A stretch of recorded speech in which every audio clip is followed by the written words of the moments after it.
as you've heard a couple times now, my name is David Mantica. I'm the VP General Manager of SoftEd.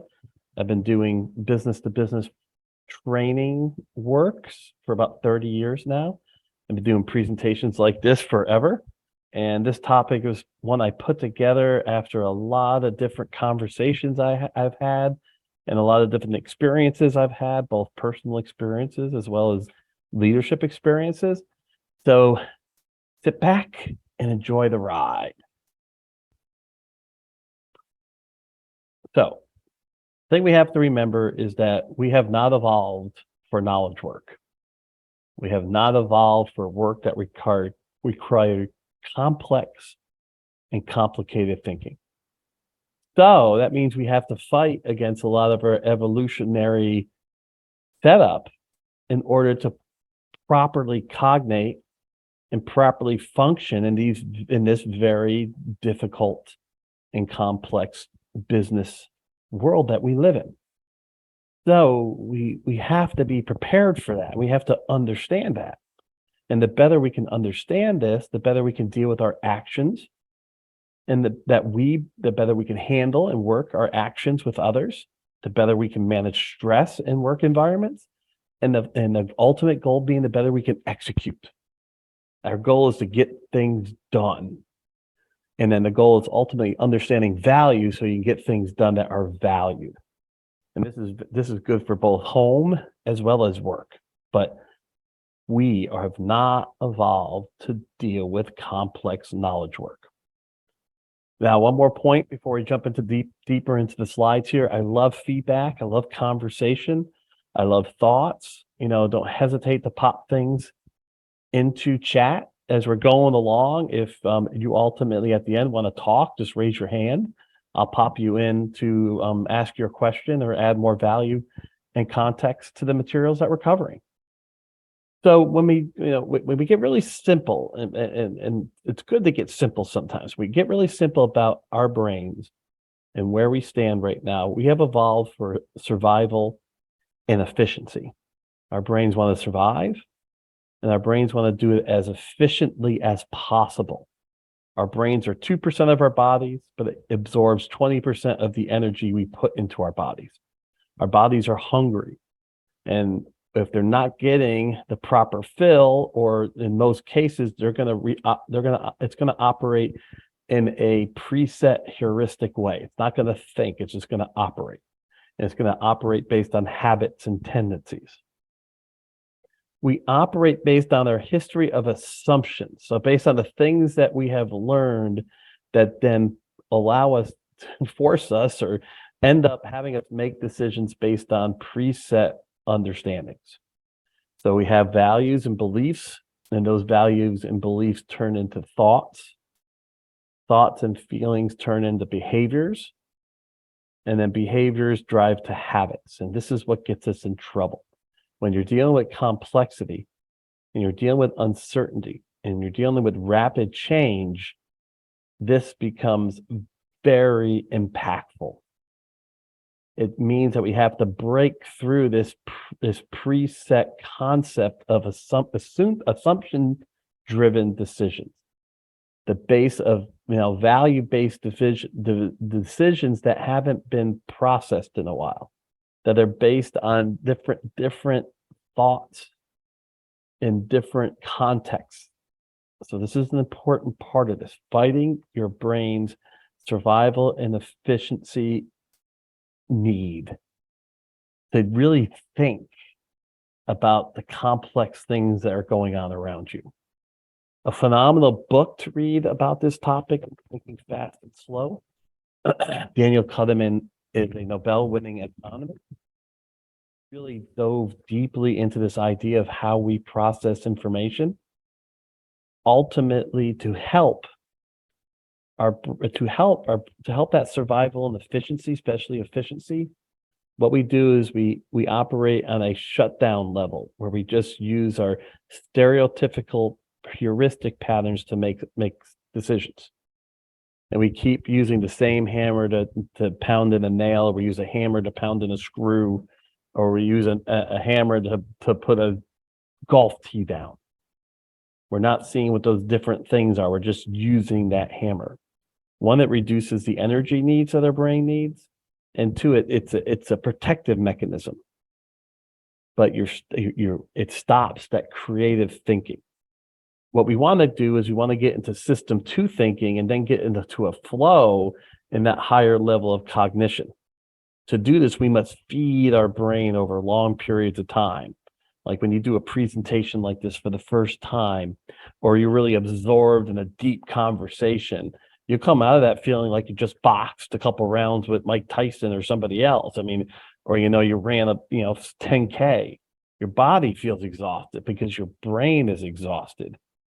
So you're going to see that where when used and then you're not feeding it appropriate, it becomes a very big issue because you just will not cognate properly, or you will not be able to get the maximum effectiveness of your deep thinking.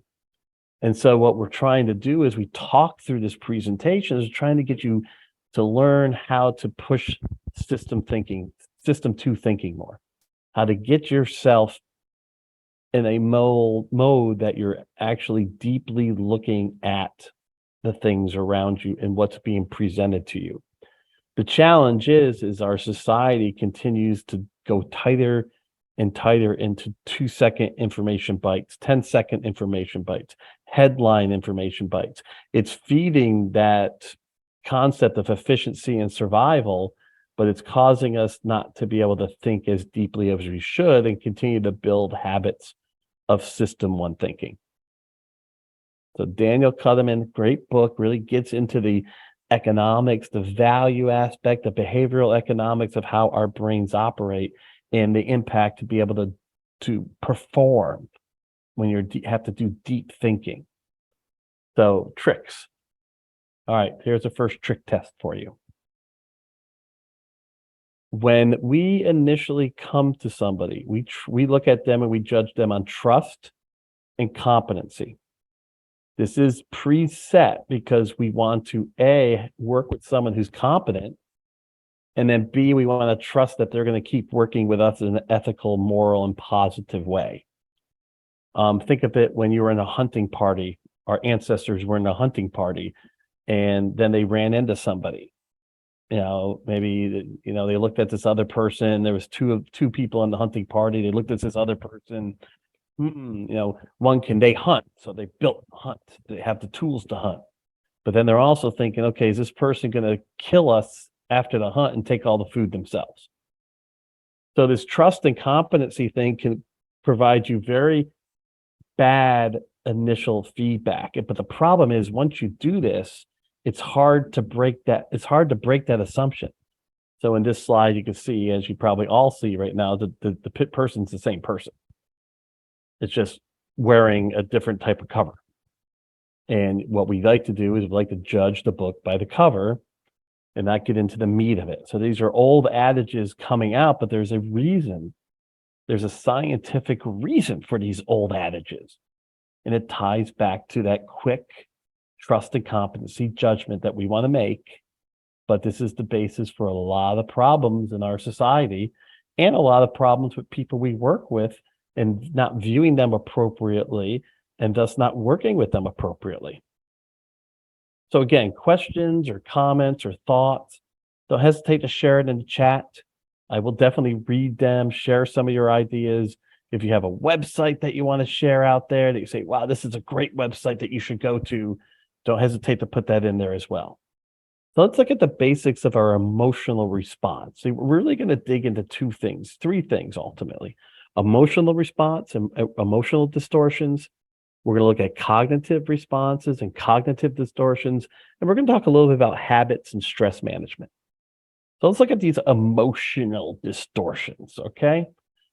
Your eyes don't see, your ears don't hear. Both our eyes process light waves, our ears process sound waves, turned into electrical impulses, and are perceived by our brains. Then our brains are pulling assumptions, beliefs up to make that perception better and try to find some understanding of that initial perception. Then if you have time, you'll get into the thinking side of things where you start processing it and looking at things. But for the most part, our first inkling, trust, competency, then we make an emotional judgment. Our limbic portion of our brains are in operation.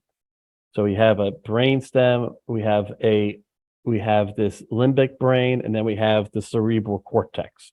3 high-level portions of our brain. The brain stem definitely just regulates breathing, it regulates heartbeat, it operates without any real thought, right? It just is there and it's working. The limbic brain is the emotional response, and it's one of the oldest parts of our brains outside of the brain stem, and it is the initial thing that stimuluses go through. And then finally, we have the cortex, the cerebral cortex, where we're processing information. What we have to realize is that you go through trust and competency, but then your limbic brain is looking at the stuff that's going on around you. And what we talk about this as the fight, flight, freeze, or now they say fawn. The freeze, fight, flight, fawn response. This is our limbic brain looking at something for survival. Remember, efficiency and survival, and then making a quick survival decision. And remember, with us at work, survival is about maintaining our point and presence within the company, growing our ability to perform in that company, and then maintaining our job. Really, job loss is a form of death to us. That has the same implications to us as death.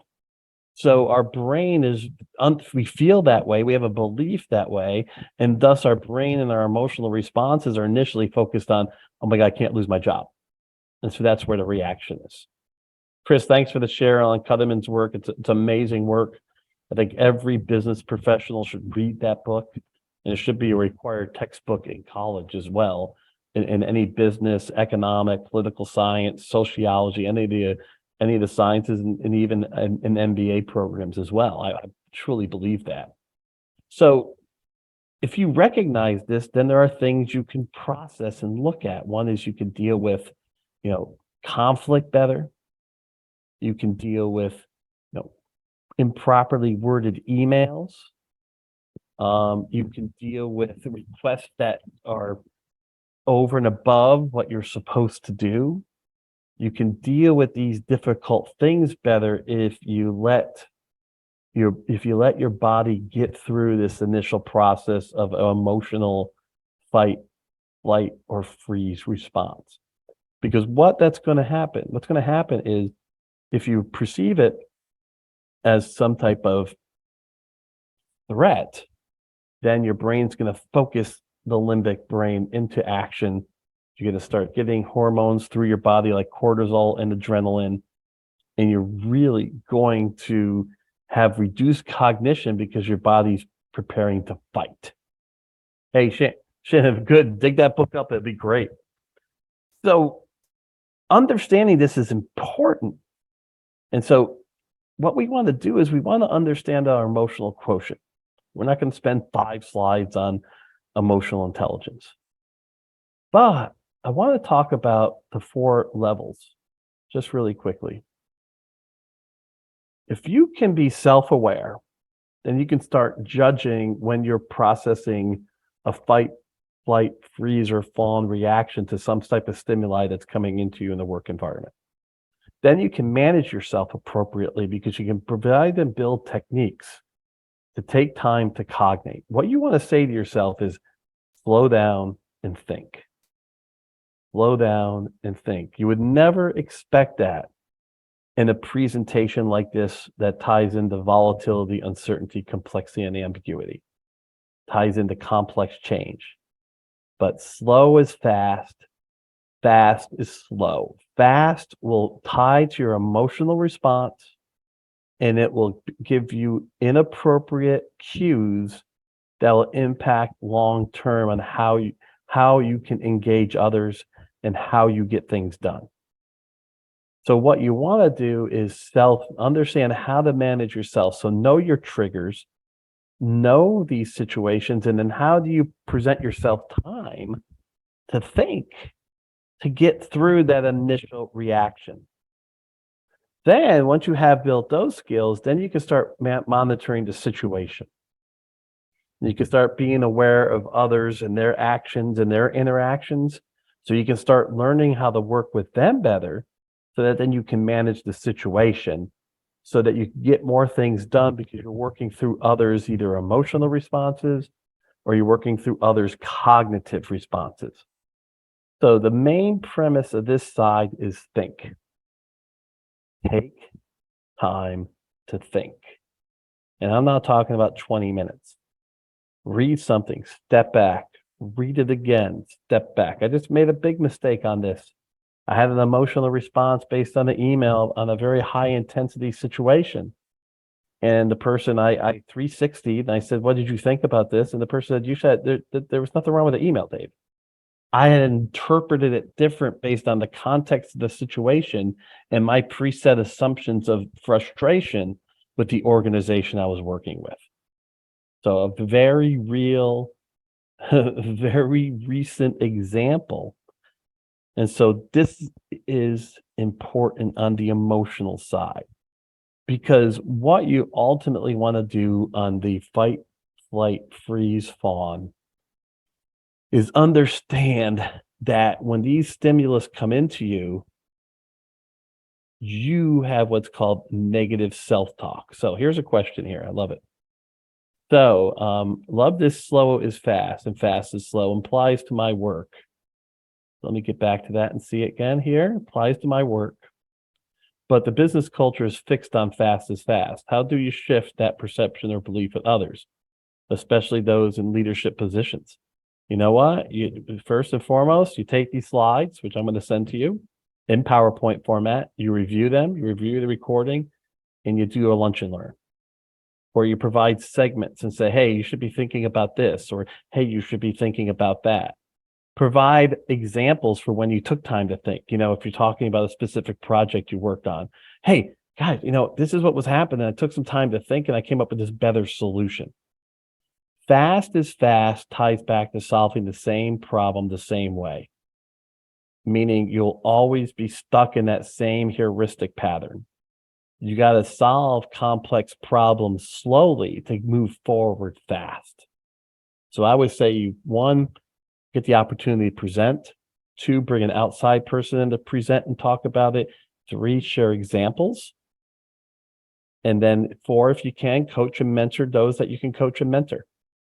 I'm still working on EQ. Most of the time I keep it in check, but I can feel it when it starts to go sideways. I need to learn to rein it in.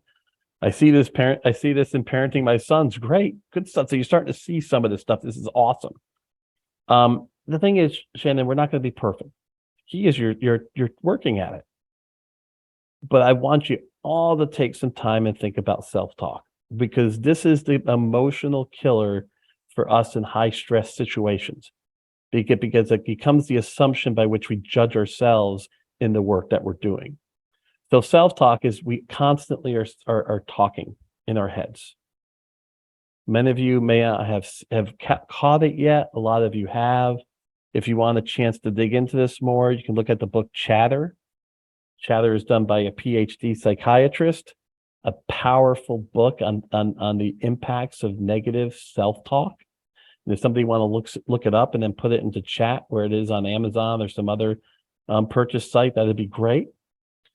But when out of control, self-talk is saying things like this. I'm no good. I'm no good. I'm no good. I'm no good. I'm not smart. I'm not smart. I'm not smart. I can't do this presentation. I don't know what I'm talking about. I'm horrible at presentations. I'm horrible at presentations. I'm not going to get this done. I'm not going to get this done. I'm not going to get this done. And this is where that fight, flight, and freeze starts absorbing. Thank you, Chris. Starts to absorb into your system. And this becomes the physiological impacts of lack of emotional control. And you start getting stress-related illnesses. And remember, stress-related illnesses are going to attack your electrical centers. Your brain is an electrical center. It's going to attack your brain and headaches, dizzy spells. And then your heart is an electrical center. It's going to impact your heart rate. It's going to impact your blood pressure. It's going to possibly impact your heart muscles. And then if your stomach and your intestines are another electrical center, this is where you're going to get ulcers, you're going to get diverticulitis, you're going to get, other things, IBS, other issues associated with digestive issues. And then when you go back, what's happening now is your brain has begun to absorb the negative self-talk and stress that you present to it. And this is us doing it. And it's doing it because we're saying things to ourselves that are not real, but we're getting ourselves to believe it. And thus we're having a very anxious reaction. And then we have spews of cortisol and spews of adrenaline flowing through our body, which just ultimately rips up the physical side of us. It just tears into it. Our bodies can't constantly perform with cortisol and adrenaline. It's not good for it. With the cortisol and adrenaline, we're fixated on short-term survival. Okay, run as fast as you can for 20 minutes. Fight as hard as you can for 15 minutes. Freeze. Hold that. Don't, for 10 minutes. These are the things that cortisol and adrenaline were meant for. Fast, quick. When they're presented consistently, then they start having very negative impacts on the overall system. So that self-talk, if you could dig deeper into that self-talk, and we'll talk at the end of the presentation about some techniques to manage self-talk, and most of you probably know it's meditation, Dave, meditation. Certainly it's one of the powerful elements to do. Another is positive thinking, but ultimately you can get deeper into that. So Shannon talks about mind stems from bringing up something I can see as an issue in the project. It gets rejected, but lo and behold, 90% of the time it comes back around. That's when the switch happens. I want to say, I told you so, which I never say, but it makes me very stressed. Yes. So in that environment, Shannon, you have to understand and accept that this is the way it is. And if I'm going to stay here, this is what I accept, instead of taking responsibility for it. Instead of what you're really saying to yourself is, I caused this. I shouldn't be working here. I shouldn't be working here. Or I'm causing this. There's got to be some way to fix it. It's never going to be fixed. And so taking a more positive approach to it would be, how can you support it? Knowing that it's not about you. And then making decisions about what you might want to do proactively instead. Shannon, I suffer from all these things. I mean, one of the reasons I can I know this stuff because I had to deal with it since my early 30s. And I've made horrible mistakes with it as well as I've gone through the learning process. So as part of a battleground for when you read the book Chatter, as part of the battleground, you're going to have to really look at trying to grow a growth mindset. Negative self-talk is based on a fixed mindset. It's based on the fact that you believe you can't change, and you believe those around you can't change, and you believe that you're in a box and that's the only box you're going to be able to live in. And sometimes our society likes a bit of sarcasm and, self-deprecation and things like that. But that's, that can lead deeper and deeper to getting to the point where you're actually starting to believe it. The growth mindset is learning to believe that you can learn, you can grow, you can challenge yourself, you can get through failure if there's bad presentation. You can get through failures when you maybe picked the wrong job, but you want to stick it out for a year or two because you want to get something out of it, like a good benefit package or a better 401k, or the safety and security of the job as you go through other things. Those are some of the things that your growth mindset can tear it apart a little bit more. And then here's the biggest thing about the growth mindset. You actually believe others can change. You have that belief. And then you engage them. So a lot of people talk in leadership circles about trying to repair weaknesses. I started looking at it, 3 years, 4 years into my leadership clear and ownership clear at ASPE, and I started focusing on strengths without even reading this stuff. I was like, I'm going to focus on strengths. I'm going to focus on helping people grow their strengths, and I'm going to view folks through their strengths. I'm not going to view them through their weaknesses. And oh, what a change. That perception change, that belief change helped me engage people better, consistently, with a positive attitude. And then, of course, that gets reciprocated because they feel that and they want to reciprocate it back. When we're driving through weaknesses constantly, then they're going to reciprocate looking at our weaknesses and then getting frustrated that we can't fix our weaknesses. And why are they already pointing out to my weaknesses? So if you come at it from strengths, then you'll see the reciprocation of that back through pointing out your strengths and enhancing your strengths. This is a slide on some of the neurochemicals that we've been talking about. The idea is we want to stay away from adrenaline. We want to stay away from cortisol. We want to start looking at the natural dopamine and natural opioids that our body produces tied to that growth mindset. And you can sit down and think about a time in your career when you had that psychological safety and you were learning and you could see how you were feeling. I mean, just how energized you were. And that's not just for young people. That's the other bad belief. All of us can enjoy that at any point in our career. But it starts off with looking at that book chatter, seeing the negative impact associated with long-term stress based on not thinking through the things around us, and then working to employ the growth mindset in both our short-term emotional responses and then our long-term cognitive responses. Guess what we just covered? All we covered here is our emotional responses. So now let's get into our brain distortions and the impacts that we have from a cognitive perspective. Now, the best author in this space, is, in my perspective, who's known is Malcolm Gladwell. Malcolm Gladwell is a true behavioral economist, but he's a psychiatrist, but he definitely goes into the decision-making side, the understanding of decisions. He gets into these cognitive biases very deeply, and he tells eloquent stories associated with them to help you really understand. So here's the problem. You listen to some of this, you've already practiced it, you're starting to think deeply about some problems, and you have other issues. And the first issue in our thinking is that we want to get an understanding that we have to force ourselves to be empowered. Even if we don't think we are, we have to believe we are. We have to be able to accept autonomy at work because we've been conditioned both in our educational system as well as in our work systems currently that we're told what to do and then we do it, and that's okay. We have this built-in learned helplessness. So now we want to start looking at the fact that I do have autonomy. Here, the fancy word for this is I do have agency.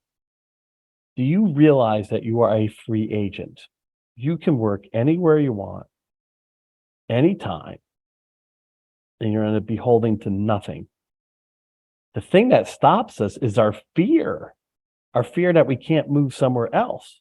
So learned helplessness. That's part of what companies manipulate us to stay in our boxes because of this. We have to believe through the growth mindset that we are hireable, that we can get a job quickly, that we can use our agency to move as we see fit, but also we can use our agency in some of the work that we do. Use that ability to be autonomous in some of the work we do. Building this muscle then gives us the ability to take psychological safety. Now, the thing about psychological safety, a lot of you, and I mean, I know this is filled with a lot of business analysts, a lot of project managers, a lot of SDLC folks, and I'm trying to tailor it towards that because that's where a great deal of my experience is as well. So you start hearing this term psychological safety a lot, you know what I mean? It's like we hear it. We hear it from the agile circles. We hear it from the adaptive leadership circles. We hear it from the DevOps circles, right? Okay. The thing is that I can create the most psychologically safe environment on the planet, but you still have to accept it.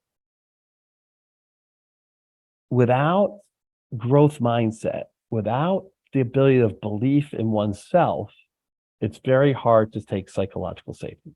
It's very hard to accept that because there's no trust. Part of learned helplessness is accepting the trust until something happens, then you make decisions accordingly. I had a big problem with this. I operated and work around my fear system and I got to get things done. I got to get things done because if I don't, I'm going to lose my job. And I had to go through a lot of belief changes in order to help me start to grow and deal with the stresses of complex environments. And one of the belief changes I made is that I will trust people until otherwise proven wrong. My mindset was I don't trust anyone, especially anybody in power.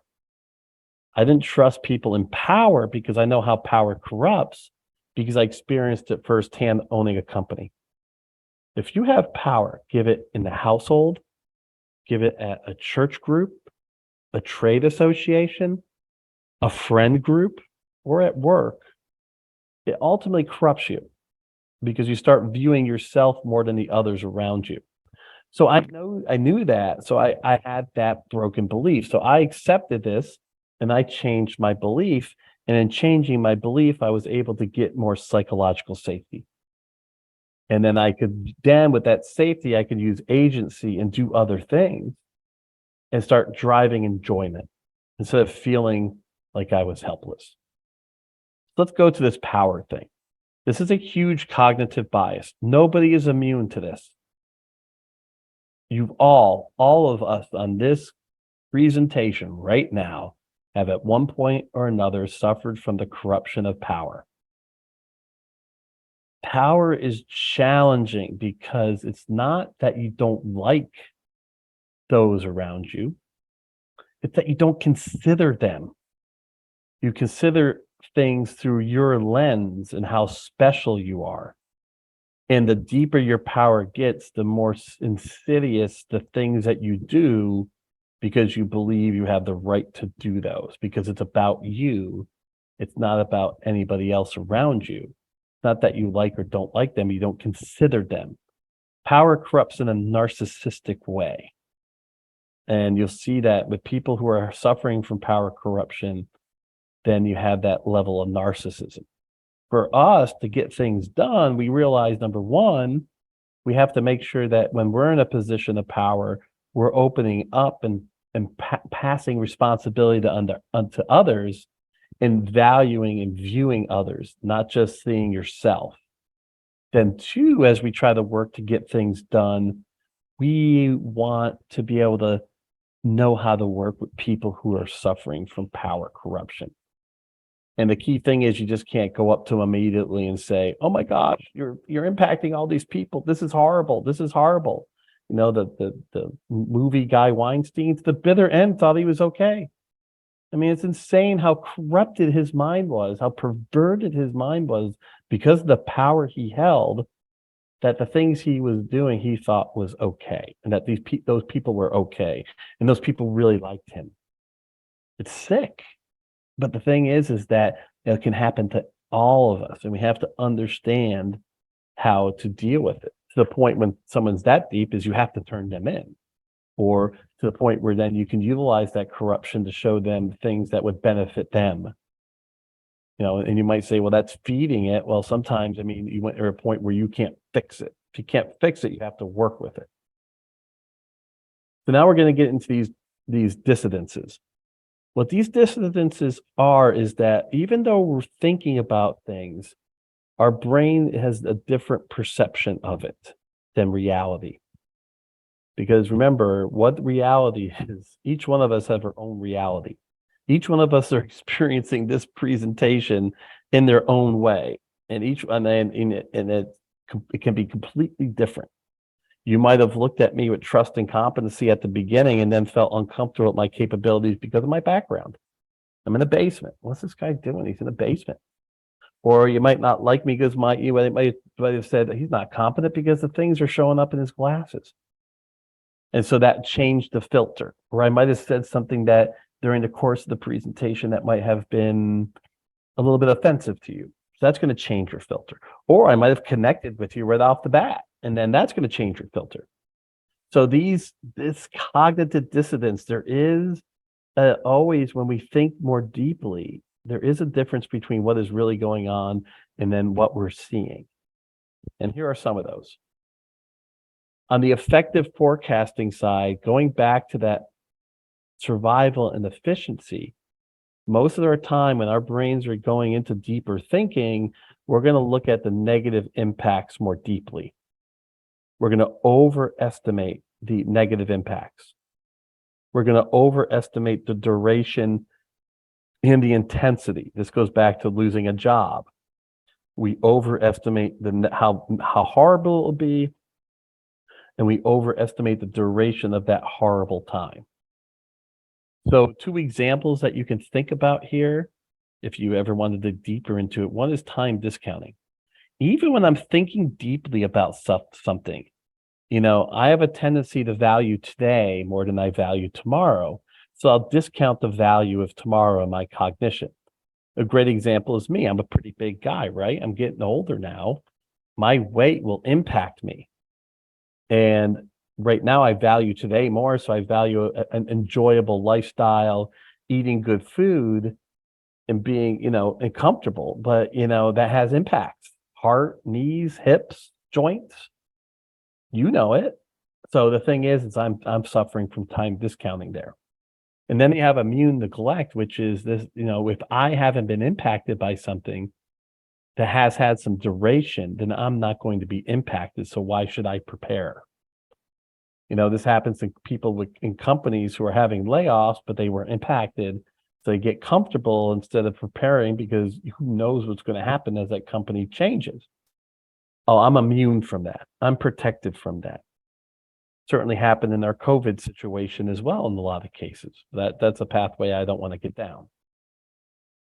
Another one is the cognitive dissonance is endowment effect. And you folks see this a lot when you're dealing with leadership, executive sponsors, high-level sponsors, maybe managers of project team members. If I have a red apple and then Shannon out there has a red apple and exactly the same apple, Shannon's going to value her apple more than my apple because she owns it. It's hers. So even though it's exactly the same from a reality standpoint, this happens in stovepipe battles. So, because of that, you have to understand that this is a dissonance, then how to work through that, how to work through the fact that they value it more. And there are techniques that you can do to work through that. That gets into a presentation called influencing skills. But the thing I want you to look at here is this is a cognitive dissonance that not only affects those people you want to work with, but affects you. So if you have emotional intelligence and you start deeply thinking, you can look at yourself from a self-management perspective and say, when did I suffer from the endowment effect recently? I can see what I did over here. The next is loss regret. You all get impacted by loss regret the most. This cognitive dissonance is deep in projects, because projects by its very definition is change. And loss regret is tied to our brain's need for survival. We do not want to change, even if the change has a higher percentage of success, has a good percentage of success. There's still fear, because I'd rather do nothing and not fail than do something and fail, because I'm walking into uncharted territories. So when we talk about influencing techniques, we work through this. But the key thing for you to know when this is occurring, both in yourself and in those around you, that's the wrong word, distorts the data that's there. Here's a pool of data. You're looking at that data. You're wondering why people aren't reacting to that data, because of the fear of failure, the fear of, oh my gosh, we're going to make this. We should have just stayed where we were. Many of us in business have been significantly impacted by time discounting, and we stayed where we were for too long, both from a job perspective, a departmental perspective, and an overall company and industry perspective. Social proof is mostly tied to marketing on the business side, but it can also affect judgments on the SDLC side, software development life cycle side. And here is about masses of people. If there's more people, that means it's special. I don't do a review. I walk around at 7:00. I see a ton of people at this restaurant. I just assume that restaurant's good if I don't look at a review or don't go to Yelp or whatever those tools are. The more there are, the more important it is. In certain cities, you can buy people to stand in line just to create the social proof that that thing is important. This was a trend in New York there for a while with the people standing in line, especially pre-COVID. There's a lot going on with that up just even up till COVID. I don't know if it's come back, but that's a social proof concept. Reciprocity, it is a cognitive dissonance, but it can be good and bad. The key is that when somebody does something for us, our feeling is to then return the favor. So the ability to build relationships based on a give and take can be very positive. Now, some people use this as a manipulation technique. This is also negative in politics around money, the whole quid pro quo. I'll support your campaign, but I expect you to vote for me in a certain way. Now, the reality is that's what PACs are. I mean, the reality is that's what lobbyists do. So it's not necessarily illegal unless there's certain money transfers. But ultimately, I'm supporting you so that someday you can help me out. And then you have to process the moralistic and ethical grounds associated with that. But there is an innate feeling that if you support me, I'm going to help you. Or, the other right way would be I'm going to help you out, so you should help me out. That's the dissonance of reciprocity. Then let's get into confirmation bias. And this is the one that you have to watch out for across the board.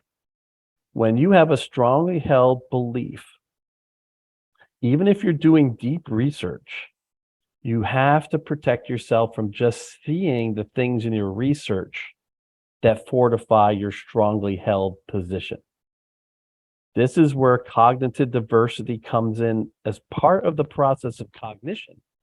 In thinking, you do have to force yourself to see different perspectives and look at different ways that people are thinking about something. All right, we're going to get finished up here in just a second, as we get into science-based techniques. Remember, I love engaging chat. If you have any additional thoughts that you want to share, go for it. So what we talked about is we talked about emotional challenges that impact us and our ability to make decisions. We talked about the stress management side of the emotional issues. We talked about books like Daniel Kahneman's Thinking Fast and Slow. We talked about the book Chatter as a way to help deal with negative self-talk.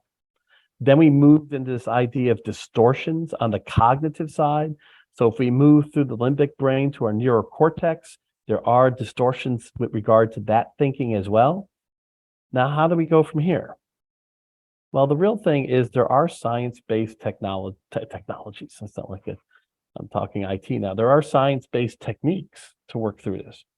The first thing is getting yourself comfortable with ambiguity. Practicing being comfortable, being uncomfortable. And there's a leadership technique that you can look at and research. It's called adaptive leadership.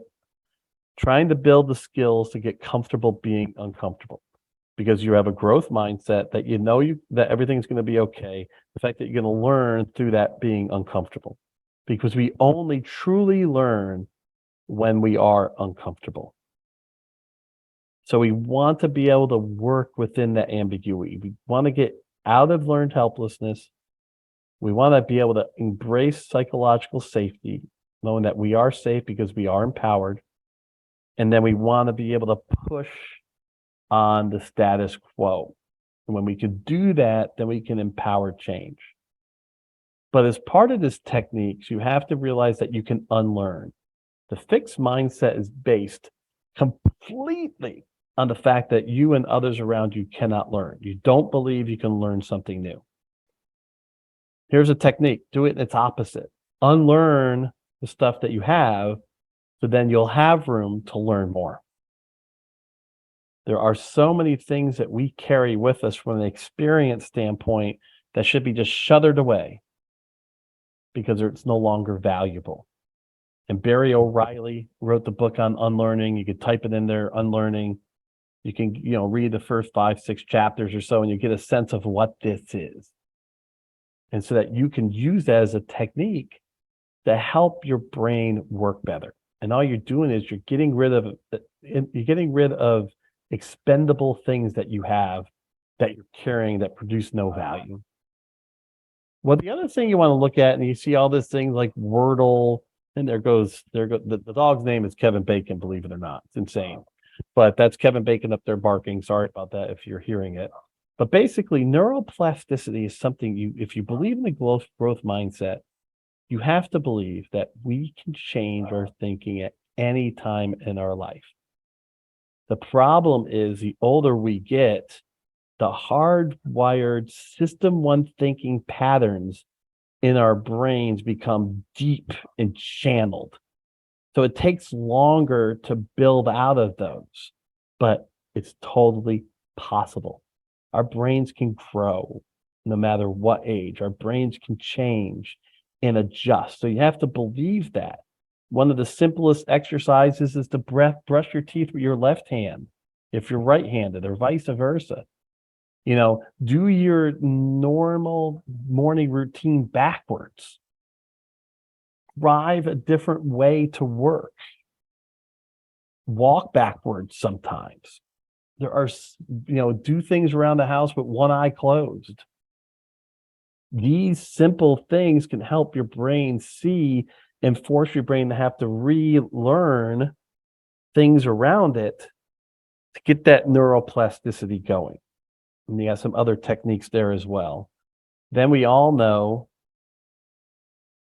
the fact that we have to build habits. There are two great books on habits, Tiny Habits and Atomic Habits. Tiny Habits and Atomic Habits talk about starting small. This is the thing. Everything we do in complexity is iterative. We have to start small and build from there. The 30-day challenge is, if you're starting small, continue to do that small for 30 days. And then you can build out another element, do that for 30 days. Then you can start building habits that are going to help you, not sticking with the heuristic patterns that have been bringing you down. Because we want to change. We have to change through habit building, and we have to change through understanding how to build those habits. And then really the most powerful tool for knowledge workers is meditation. When you meditate, what you're doing is you're not stopping, you don't stop thinking. Meditators understand that what you're doing is you're not emoting on the thinking, and you're seeing the thinking. You're not giving it value, you're just seeing the thinking and you're pushing it away. You're seeing those negative things, but instead of absorbing those negative things, you're pushing them away and you're quieting your brain. So you're building time by which your brain can be quiet and open. And this in complexity has to be practiced more. And you heard, what's his name? Got my brain fried. LeBron James is really pushing Calm for a while. I personally use Headspace. There are other free apps out there, I'm sure of. There's books as well. But this truly helps you get an understanding of self-talk and how to control some of the negative self-talk. Now, you'll get these slides so you can see some of these techniques. But really, I'll end with a thank you. And since I have time, I've got time for lots of questions. If you want to be opened up, I can open up your mic. Or if you want to put a question in chat, go for it. So any questions, comments, thoughts? You'll get the slides. They'll be sent out as well as the recording.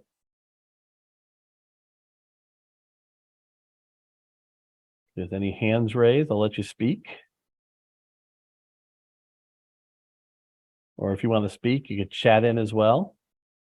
Thank you, Brian. I'm glad you got value from it. No problem, Chris. Have a great day. Thank you for joining. Pamela, no problem. Thanks for participating again. Any comments that could be done better in this presentation? Thank you, Nancy. Hey, thanks, Shannon. Hope you got good value from this. All right. I'll give it oh, there is a Q&A question here. Okay, let's put it in here. Oh, Nancy, thanks. Thank you for that. Yeah, it is. I love this topic, as you can tell. All right. Well, I'm gonna leave as well. Have a great rest of your day. Thank you so much. Hey, Kevin, definitely send me a note. You got my email. So definitely can follow up with you. We can start looking at putting some of the techniques into action and talk about influence as well.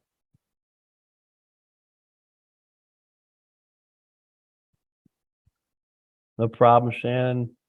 Sharon, thank you, Sharon. Okay. Have a great rest of your day. Thank you so much for joining.